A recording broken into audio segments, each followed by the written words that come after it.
Halo teman-teman, selamat berjumpa dengan Yan di channel Morat Marit. Nah, kali ini aku ingin membicarakan tentang bagaimana caranya bisa bekerja di Amerika atau bekerja di luar negeri. Nah, karena banyak yang tanya dengan aku tentang hal ini, maka itu aku akan sedapat mungkin memberi saran ya.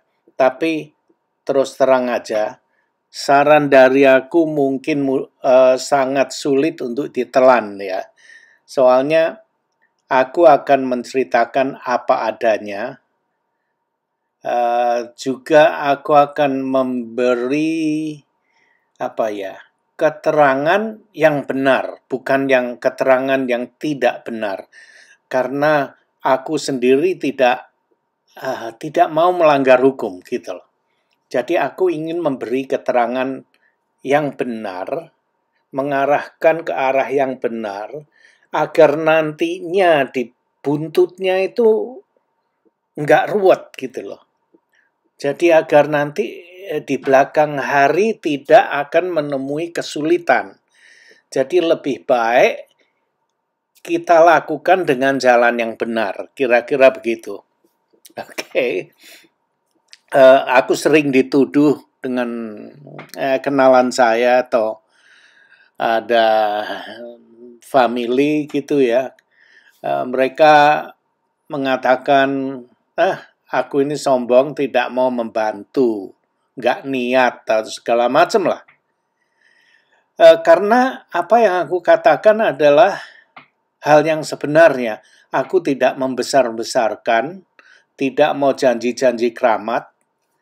Akhirnya mereka mempunyai persepsi yang mana aku tidak mau membantu. Oke. Tapi it's okay, nggak apa-apa kalau persepsinya memang begitu ya. Jadi, gimana ya? Oke, kita mulai aja. Oke, sebelum kita bicara hal-hal yang lebih ruwet lagi, perlu kalian ketahui, semua ini ya, perlu modal. Tanpa modal nggak akan bisa terjadi. Nah, itu yang perlu kalian ketahui. Nah, berapa ongkosnya, berapa modalnya? Nah, semua itu tergantung dari kalian punya lifestyle, dari cara hidup kalian. Ada orang yang sederhana, ada orang yang senang nyaman semuanya. Nah, itu tergantung dari kalian lah. Tapi basisnya ini patokannya ya. Bukan ini bukan harus sebanyak itu ya, tidak. Tapi patokannya itu adalah ongkos tiket pulang balik. Itu berapa? Oke, kalian bisa cari yang murah, yang mahal terserah. Terus, kalian perlu duit untuk mengurus paspor kan? Kemudian, kalian perlu uang untuk mengurus visa. Nah, itu patokan dasarnya saja. Terus kemudian nanti waktu berangkat kalian perlu sangu juga. Nah, itulah. Terus tergantung juga nanti ada teman nggak atau kenalan yang di negara yang kalian tuju itu. Begitu sampai di sana, apakah opo ono sing dijujuk ngono lho. Apakah ada yang kalian tuju? Kalau kalian punya teman, saudara atau apa, bisa langsung ke rumah mereka terus tinggal di sana sementara. Nah, atau kalau tidak punya ya nggak apa-apa, bisa tinggal di hotel yang murah-murah gitu, atau yang mahal juga boleh. Nah, itulah dasar kebutuhan pertama yang perlu kalian pikirkan. Oke? Oke, selanjutnya, tanya ke diri sendiri, kenapa kalian sampai mempunyai keinginan untuk merantau ke luar negeri. Nah, itu penting juga. Kemudian setelah kalian tahu apa tujuan kalian, baru kemudian kalian cari negara mana yang ingin kalian tuju. Aku yakin kalian tentu sudah mencari semua informasi ini di internet kan? Nah, harap berhati-hati dengan orang yang menggampangkan semua ini. Yang bilang, oh gampang-gampang, datang aja ke sini. Yang penting datang ke sini dulu gitu ya. Hati-hati dengan orang-orang yang mengatakan seperti itu. Karena semuanya tidak semudah itu. Oke. Saya tidak mau nantinya kalian sudah berada di negara yang kalian tuju itu, akhirnya setelah membuang uang segitu banyak, tidak akan bisa bekerja atau menetap di negara tersebut. Nah, ke sana tidak, ke sini tidak. Akhirnya kalau mengambil jalan yang nggak benar, nama kalian sudah akan di blacklist di negara itu. Malah akhirnya nanti ruwet. Di kemudian hari kalian tidak akan bisa kembali atau jalan-jalan pun ke negara itu karena sudah di blacklist.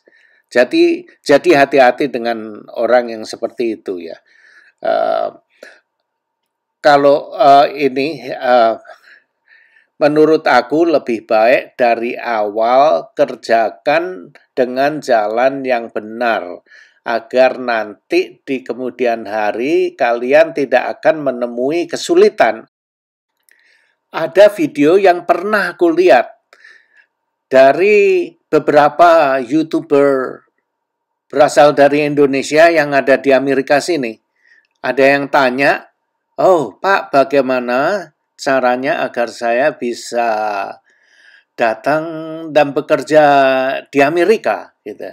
Nah, saran dari YouTuber Indonesia ini, dia mengatakan, oh gampang, yang penting usahakan agar kamu bisa datang ke Amerika sini. Nah, hal ini persepsinya orang bisa berbeda-beda loh dalam menanggapi apa yang dia katakan ini. Nah, apa maksudnya? Dia ini menganjurkan hal seperti apa? Maka itu aku bilang harus hati-hati. Bisa dipersepsikan, oh datang saja ke Amerika terus kemudian nanti tinggal di Amerika secara ilegal. Mungkin artinya seperti itu. Atau mungkin juga yang penting datang ke Amerika, datang ke Amerika dulu. Nah terus gimana caranya tinggal? Terus sudah datang ke sini misalkan dengan visa turis, nanti akhirnya gelabakan megap-megap di sini. Sudah keluar uang banyak, ternyata nggak bisa tinggal atau bekerja di sini. Nah, inilah videonya. Kalian bisa mendengarnya sendiri. Pokoknya cari jalan masuk dulu. Jadi kalau udah masuk di sini mah jangan khawatir pekerjaan, khawatir. Gak ada orang nganggur di sini. Malah sekarang juga kan susah nyari orang. Bener. Apa yang mereka katakan itu memang benar dan tidak ada salahnya. Tapi yang perlu dipertanyakan adalah pokoknya cari jalan masuk dulu. Aku tidak mengatakan ini jalan yang salah, ini jalan yang benar. Karena banyak jalan menuju Roma. Dan itu tergantung dari individu masing-masing jalan mana yang ingin kalian ambil. Menurut pandangan pribadi aku, kalau bisa dari awal carilah jalan yang tidak beresiko. Nah, itulah. Maka itu bila ada orang yang mengatakan seperti itu, jangan tergiur terus tidak berpikir langsung datang ke sini. Nanti akhirnya kamu kelabaan, gitu loh. Jadi pikirkan dulu, tanya yang lebih banyak bagaimana cara mengurus visanya, apa yang saya perlukan, begitu. Tanya yang jelas, jangan langsung berasumsi, wah, datang aja ke Amerika dengan visa apa aja, nanti pasti akan bisa tinggal di sini. Nah, itu salah, asumsi yang seperti itu salah. Nanti salah-salah kalian bisa tinggal di sini secara ilegal, secara nggak sah gitu. Akhirnya berurusan dengan polisi, dengan imigrasi, wah, tambah ruwet urusannya. Oke, ya memang kalau kalian sudah sampai di Amerika ini, memang gampang cari pekerjaan dibanding di Indonesia ini. Kita mau bekerja tapi tidak ada lapangan kerjaan. Walaupun ada, gajinya pun juga kempas-kempis. Gajinya nggak cukup untuk hidup yang layak. Tanggal 20-an sudah cari ngutang sana, ngutang sini gitu loh. Kalau di negara yang ekonominya stabil seperti Amerika, Kanada, atau di negara Eropa gitu ya, asal kita mau bekerja, gaji kita itu bisa cukup untuk hidup yang layak di negara tersebut. Jalan legal untuk masuk ke Amerika diantaranya adalah melalui sponsorship. Sponsorship ini adalah misalkan kalian mempunyai family yang sudah tinggal di Amerika, sudah menjadi warga negara Amerika ya. Misalkan orang tua bisa menyponsori anaknya untuk datang ke sini. Atau sebaliknya, anaknya yang sudah berwarga negara Amerika bisa menyponsori orang tua dan kakak adiknya gitu. Loh, terus gimana kalau om saya ada di sana? Om sepupu satu kali, sepupu lima kali itu tidak terhitung. Hanya immediate family aja, hanya keluarga langsung. Maksudnya ayah, anak, antara ayah, anak, dan sebaliknya. Atau kakak dan adik, atau suami atau istri. Nah, begitu, hanya itu yang bisa menyponsori keluarganya. Dan jalan lain juga, misalkan ada perusahaan seperti Google, apa itu, kalau mau menyponsorin kalian, ya bisa, perusahaan besar. Oke.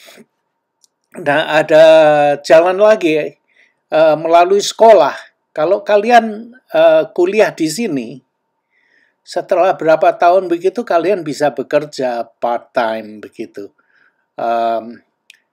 Dikasih izin kerja part-time, tidak full-time gitu ya.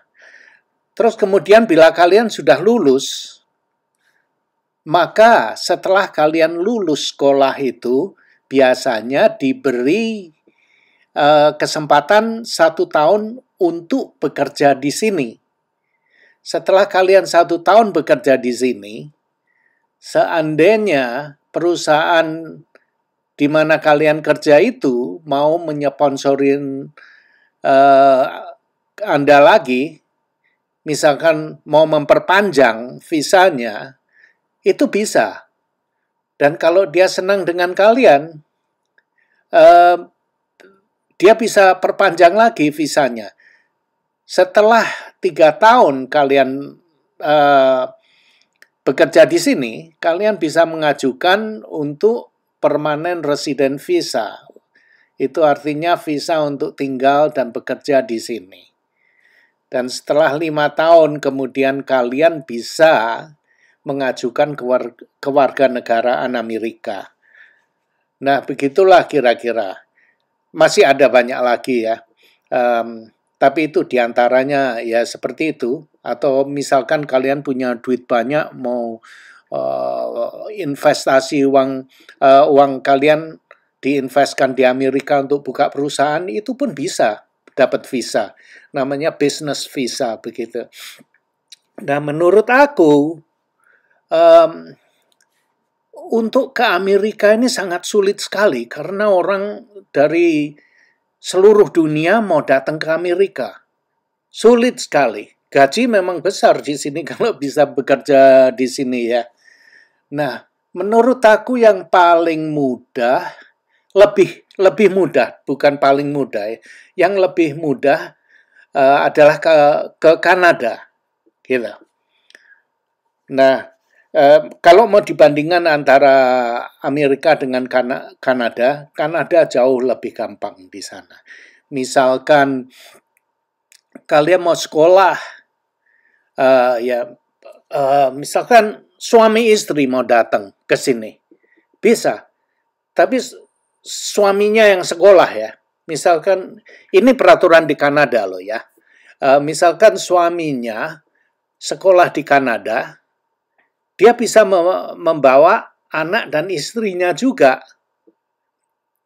Nah, kalau suaminya sekolah di Kanada, istrinya otomatis akan diberi izin kerja. Istrinya boleh kerja. Dan kemudian anaknya, bila kalian punya anak kecil, umur berapa gitu ya, SD gitu, bisa sekolah di Kanada dengan free. Nggak perlu bayar sekolah di Kanada. Nah, itu jalan satu-satunya di Kanada lebih mudah begitu. Nah, setelah kalian kuliah di Kanada selama 2 tahun kalau tidak salah, kemudian kalian boleh kerja, boleh apply izin kerja untuk bekerja.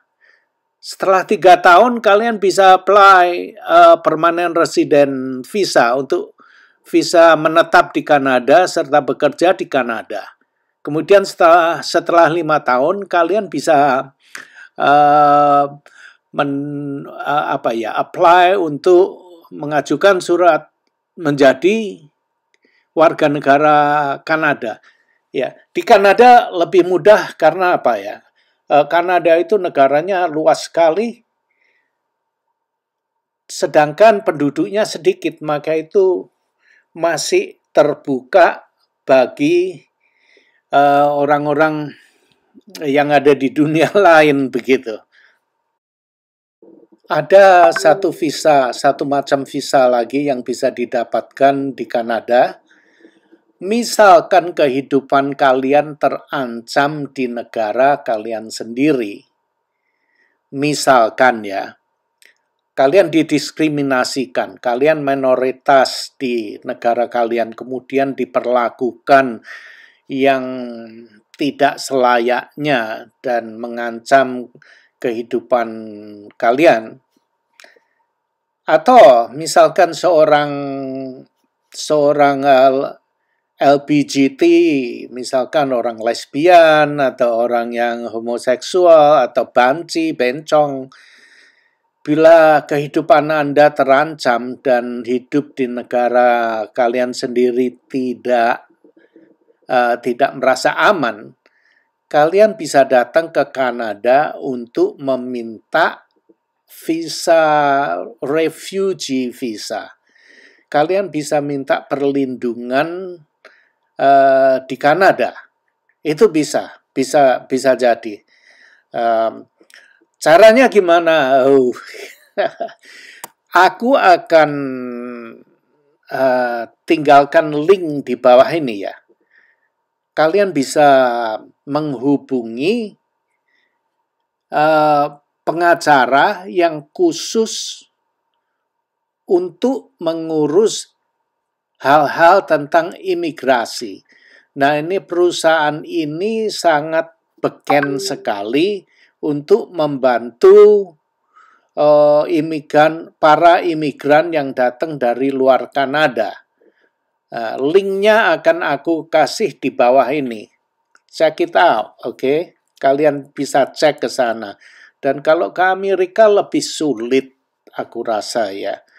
Di Australia juga, kalau dulu itu sangat sulit bagi orang Indonesia kalau mau masuk ke Australia. Tapi nggak tahu ya sekarang.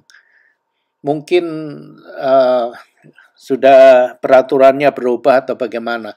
Dulu aku pernah apply ke permanent resident di Australia, tapi sulit sekali. Orang Indonesia kelihatannya sudah di blacklist gitu masuk ke Australia karena mungkin terlalu banyak ya.